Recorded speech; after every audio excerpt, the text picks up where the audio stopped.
What's everyone saying? Levin here. We're back to talk about some Fortnite, and obviously, as I'm recording this, the heats have just finished. Heat 1, Heat 2, Heat 3 have all just finished. You know, I was on the analyst desk for Heat 2, so I didn't get to watch all of Heat 1, and obviously I couldn't watch Heat 3 because, you know, we've been doing Heat, 2 simultaneously. But I'm going to try to give my best sort of, thoughts. I'll be able to give thoughts on Heat 2. I'll be able to give some thoughts on Heat 1. Heat 3 will be a bit rough, but we'll get there. We'll get there. If you enjoyed the video, though, be sure to like and subscribe. Let me know what you thought of the heats down below in the comment section as well. Let's just start off with the main talking point, I think, in terms of thinking about the stories coming out of Heat 2 in particular, right? Benjyfishy, Tayson, Amplify don't make reboot round. They don't qualify in top 6, and they don't even make reboot round. How on earth has this happened? I thought that there was potential for some upsets from the top names in this heat, but to not make reboot round is rough. That is really, really rough. It's not even looking good on socials either, right? I'm looking at Matzo's Twitter. Matzo on Twitter is talking about quitting the game. Like, this is not looking great whatsoever for these guys as a trio. A massive sort of underperformance from these guys. I don't know if Benji's come out and tweeted anything. I'll check Benji's Twitter. But the last time I checked, Benji hadn't even sort of tweeted anything since. Yeah, and he still hasn't really tweeted anything. Has Amplified tweeted anything? These guys, they didn't perform well at all. Silly mistakes. When I've gone back and watched some of their games, because we didn't even get to see them much on the broadcast. They weren't relevant. But when you go back and watch some of their games, it's not like they're getting something massively wrong. Certain games, they sorted out their surge, their positioning looked decent. Some of the other games, it wasn't, some of the later surges weren't too good, right? Like, they were struggling for surge and move in zones and whatnot. But, like, these aren't, like, massive things. A lot of the time, it was just, like, these small, silly mistakes, lapses in concentration. It looked like they were really nervous when playing, and I really wish we could have gotten their stream POV, because it's...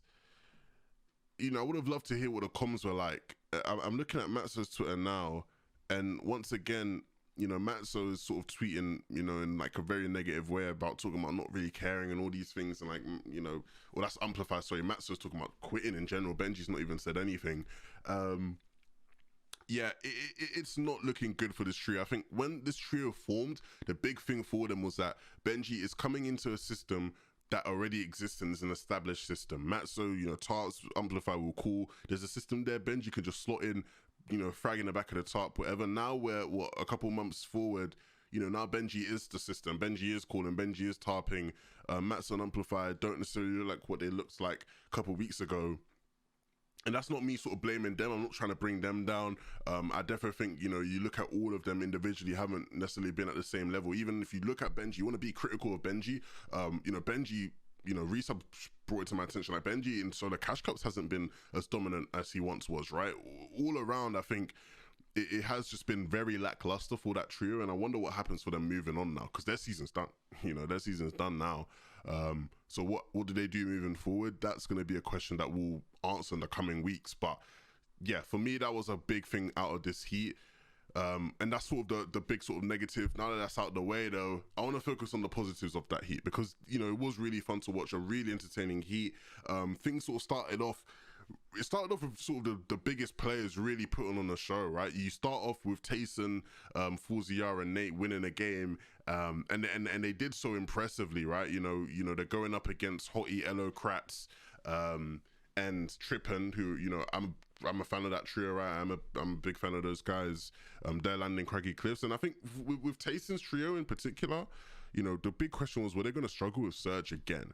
They had their struggles with Surge during the qualifying weeks, and that's why, although they were technically a favorite, there were people down over they quote. That was a reality. There was a reality where they don't quote, and people don't really blink twice. Maybe, they don't quote and make it to reboot round, but there was a reality where they didn't quote top 6. These guys absolutely wiped the floor with all of that. Midweek in DreamHack, Forziar and Kezix popped off, and Forziar looked like a monster. He looked like an absolute animal. He had like 3 solo clutches in the duo DreamHack finals, and he just looked like he was on fire. We already know Nate's one of the greatest players of all time, might be the greatest French player of all time. Maybe Sky or Anderlecht would be the ones fighting him for that, but like, certainly you'd put Nate in that conversation. World-class player as well, right? And then, of course, you have the back-to-back FNCS champion. You have Tayson, who had a massive clutch down the stretch and in one of the later games to sort of really keep them alive in the tournament, or to keep them ahead. They were always alive. They were literally in sort of first position for almost the whole thing. These guys look like the real deal. They look like what they looked like in preseason, right? The preseason Tayson, Forzia, and Nate that we all thought was going to steamroll for FNCS, Insta Auto Qual, is finally back. I've said it, they're back. And I really hope they can play this way in finals. It looks like they've figured out Storm Surge issues. It looks like they've got shit together in that sense. And if that's the case, they're going to be a massive threat at Sweaty Sands. They're going to be really entertaining to watch. And to think that this is the first FNCS finals we're going to see Nate and Forzia in more than 2 seasons. They didn't make it last season due to the orange internet issues. They didn't make it in season 4 due to some issues there. Like, these guys are some of the best players in the game. We've not even seen them in FNCS finals in a while. So to finally see them on that stage again is going to be amazing. Absolutely amazing. Looking beyond that though, right? Looking beyond that, Queasy, Trulex, and Juriki, I predicted these guys to win the heat. I thought these guys were going to win the heat because I was doubtful about Tayson's trio. But I did think Queasy, Trulex, and Juriki were going to win the heat. And they didn't win, but they came second, which is still really sick. Didn't win any games, which you'd usually expect them to do. You'd expect them to come out and win some games, especially being like a high ground team, but they were mighty consistent. I'm looking at this now. This is silly. I didn't even see this before now. 5th place, 9th place, 2nd place, 5th place, 4th place, 8th place. What on earth? These guys are filthy. Absolutely filthy. And regardless of who's in the finals, these guys are a massive threat when they show up. They are a massive threat. An absolutely massive threat. And so I'm looking forward to seeing them in the finals. I thought they would make it through this heat easily, and they did. 3rd place, though, Zeku, Sun, and Jules. These guys were really good. I didn't really necessarily have the highest hopes for these guys. The first 2 games for them were a bit rough. They didn't really do anything. But after that sort of, from game 3 onwards, they were really impressive. They were really impressive. 4th place, 8th place, 3rd place, and 9th place, like all really consistent games. And they really sort of stood out as a team that came through and really just, you know, rolled with the heat and pushed ahead of everybody else. I think they're definitely an interesting team to watch. And their team I'll be paying a lot more attention to in finals after the way they performed today. Of course, Elocrats, Hottie, and Tripping out of Craggy Cliffs. They started off the day really being like, they started off the day in like a head-to-head battle with Tayson's trio. And they sort of fell away from that battle, but they didn't fall away completely because they still were able to qualify top 6. But a question for those guys in particular now is, obviously they've qualified through Craggy Cliffs. They're obviously not going Craggy Cliffs in finals, right? Like, they literally can't. You know, Hen, Janice, Chapix are going to be there. Nikov and Alpha and Blaster, in theory, are going to be there. I don't think they are, actually. I think they've dipped to Coral. But yeah, Elocrats, Trippin, and Hottie, they're not contesting Hen, Janice, and Chapix. That would be the worst thing you could possibly do, especially since they've shown that in set lobbies, they can do well on their day. So, wonder where they land, what happens with them. Next, Screwy and Fusions. Not a trio I know much about, but they won the 2nd game and they were good from there. Like, I'll be honest, I don't really know much about them, but you know, they won the 2nd game and from there they never looked back. They were able to clutch up 5th.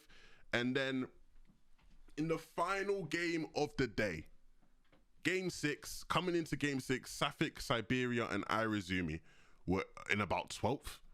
Coming into this game, they were about 12th. How did they go on to win the last game and clutch up 6th? Like, they literally stole a spot away from Seti, Kami, and Teak. They stole a spot away from Airwax, Vatu, and Sky, who were sort of favourites coming into this heat as well. Those 2 teams are going to be playing in the reboot round. Like, this heat was sick.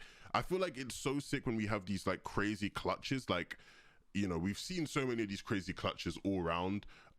In EU qualifier weeks, and to see them here in heats, we're probably going to see them as well in finals. So that was like the heat I obviously covered being on the broadcast, right?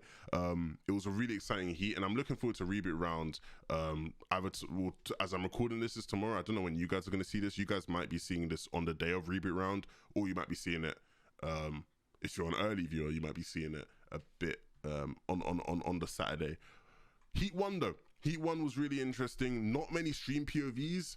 And it was kind of sad because, you know, not many stream POVs, and the viewing parties were kind of dead. Like, I found myself like jumping around from viewing party to viewing party. Barla had a tweet on it that was really good. And like viewing parties, I don't know what happened. Maybe I don't know for Heat 2's viewing parties or even Heat 3's, but yeah, the viewing parties were not great. So it was kind of hard to follow everything in this Heat.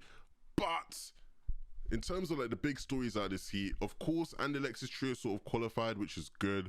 We're gonna see them in FNCS finals. Kinzo, iDrop, and Wakey qualified, which is another good team. Marvin, ST, and Bad Sniper qualified. I thought these guys were a lock to qualify as well. Like I really expected them to qualify, and they did, coming out of Lazy. We talked about them on FNTasia, right, in the EU preview. Like I really did think out of Lazy, uncontested, these guys should qual every day of the week. Lazy has a lot of good teams potentially in finals. We'll see who ends up contesting it. Bloomy, Percy, and Tomsy qualified. Now, I actually sort of know these guys. Like I really love Bloomy. I really love Tomsy. I don't know Percy that well, but I've like spoken with him here and there.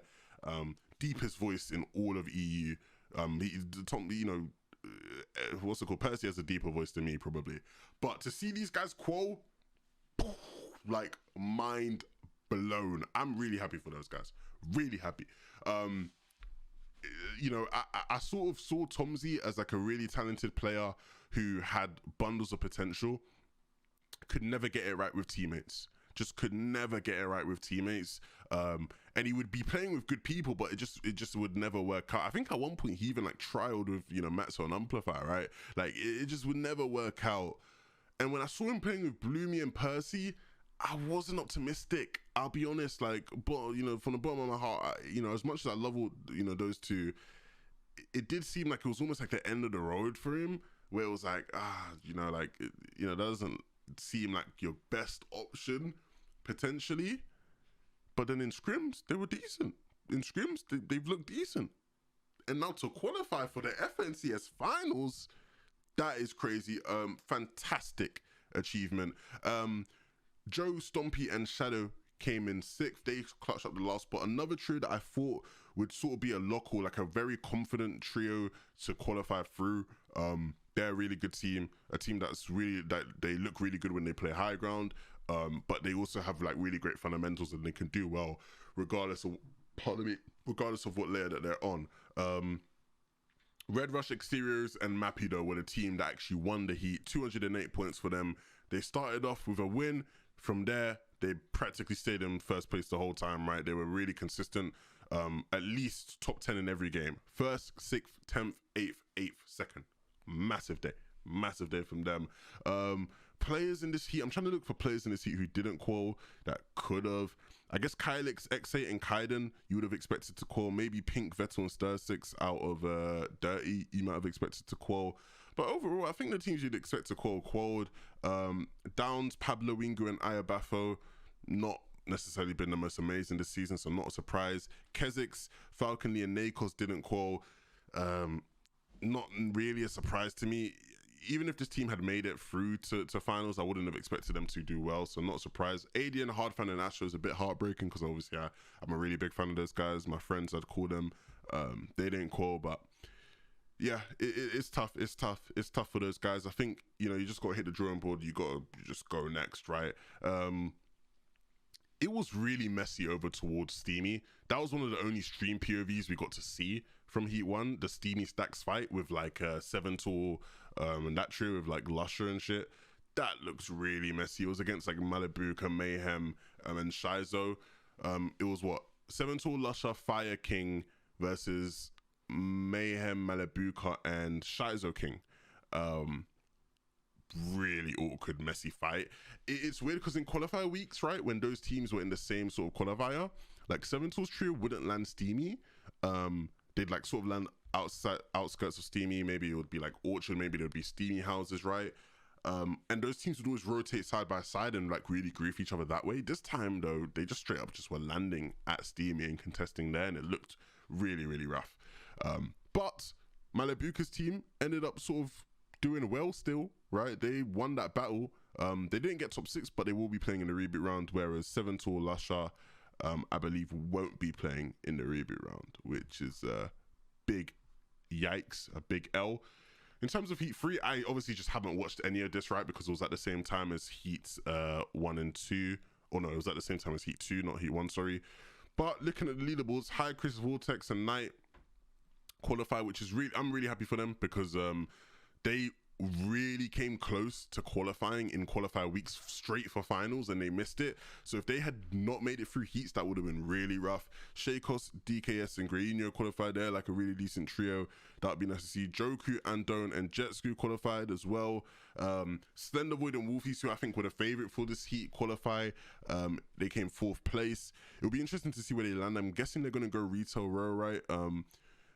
I'd guess because they're not going to go Dirty, which is where they went in qualifier week 3. I doubt they'll go Steamy because of like Refsguard, Scram, and Andretta. Not Scram, so Refsguard, Savage, and Andretta. So I wonder where those guys land. I'm guessing it'll be Retail, but I'm forgetting who the other Retail teams are. Speaking of a potential Retail team, Kiko, Scram, and Putrick qualified in 6th, which I think is a surprise to a lot of people potentially, because even though they're like super talented, like Kiko and Putrick are like some of the most talented players in Fortnite. When you have someone with Scram's experience, you would have expected this trio to be a lot better. They've not been that amazing, but to see them quote is really exciting, and hopefully they can do something in finals. Am I going to put money on them to do something big in finals? No, but I'm still happy to see them make it there. In terms of teams missing out in this heat, Mexi, Michael, and Verox will be going to reboot round, which is disappointing because, you know, I'd love to see those guys back in finals. They're definitely sort of an exciting team to watch. Definitely a team that has the potential to make an impact on finals, right? They're sort of always in like 6th to 11th range, it feels like, in any competition. But those teams are valuable. Those teams are valuable. Those teams are important. There were a couple of teams that sort of missed the mark in this heat. You know, a couple notable names who just completely missed out. You know, like the likes of Laxus, Lies, and Dietrix. My boy Phoenix didn't make it. Cree had an absolute stinker. They didn't do anything. RZ, God, Ali, Reserto, they didn't do anything. 2nd to last, like that's shocking. So yeah, overall, Heat 3 looks like it played out how you'd expect. Even though there are some disappointments, like actually maybe it didn't, because Link, Rotary, and Mosh disappointed. Crizzy, Rifler, Saver didn't do too well. Like, there's a lot of decent teams in the reboot round. That's the one thing. Watch out for the reboot round. There's going to be 3 spots up for grabs through reboot round. Like, I can't even envision who wins those games. Who wins those games? Because even out of Heat 2, in Heat 2, Flecken, Bayon, and Diablo are playing in the reboot round through Heat 2, and so is Rojo's trio. And those are 2 sort of teams who have won reboot rounds in the past, right? And so, like, that's really interesting, right? So, you know, reboot round's going to be really interesting to watch. I can't wait for it. I can't wait to see who makes it in. But in terms of the teams that will be playing in the finals that we're aware of now, finals is going to be stacked as hell. Finals is going to be stacked out of its mind. It's going to be so fun to watch next week. I can't wait for it. Let me know, though, what you guys think about the heats once again. This is a bit longer than I probably would have intended, but rightfully so, right? You know, there was a lot to cover. Once again, it's been your boy 11-2K. I'll see you guys all soon.